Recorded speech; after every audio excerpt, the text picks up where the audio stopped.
The financial scorecard analyzes 18 KPIs within a business and consolidates them into 3 categories. The sales category contains those KPIs that have a direct impact on the revenue generation within the business. The operations category includes those KPIs that relate to the translation of revenue into profit and cash. And the financial category includes those KPIs that are concerned with the financial health of the business. The section at the top of the page measures the number of KPIs within each category that have improved in both the current month and the financial year to date, compared to the same time period in the previous year.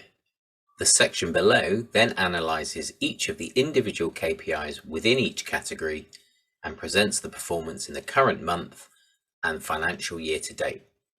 A green tick indicates the KPI has performed better in the current financial year compared to the same time period in the previous year, and a red cross indicates the KPI has performed worse.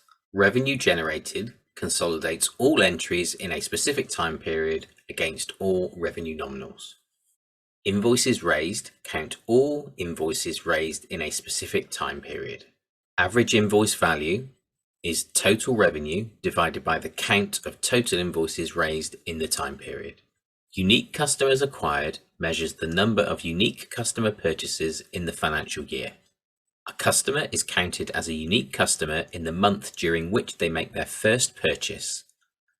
Every purchase after this point in the financial year is not counted for the purpose of this KPI. Average customer purchase value is calculated by taking total revenue and dividing this by the number of customers purchasing in each month in the time period. New customers acquired measures those customers that have a transaction recorded against them in the current financial year, but not in the previous financial year. Customers retained from the previous year are those customers that have a transaction recorded against them in the current financial year and also in the same time period in the previous financial year.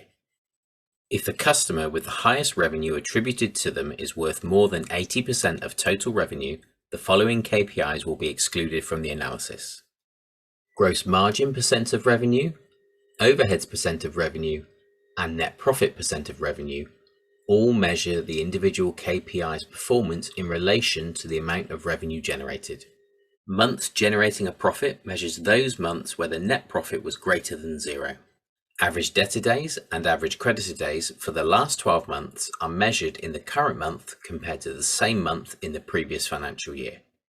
Cash balance displays the sum of all cash and cash equivalents in the current month and also the average for each month in the current financial year to date. Cash received measures the amount received into all bank accounts in the current month and also the financial year to date.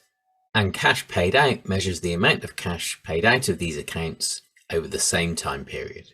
Finally, the current ratio and net worth are displayed for the current month and also the average for each month of the current financial year. The percentage of KPIs that have improved in the current financial year compared to the previous financial year are then displayed.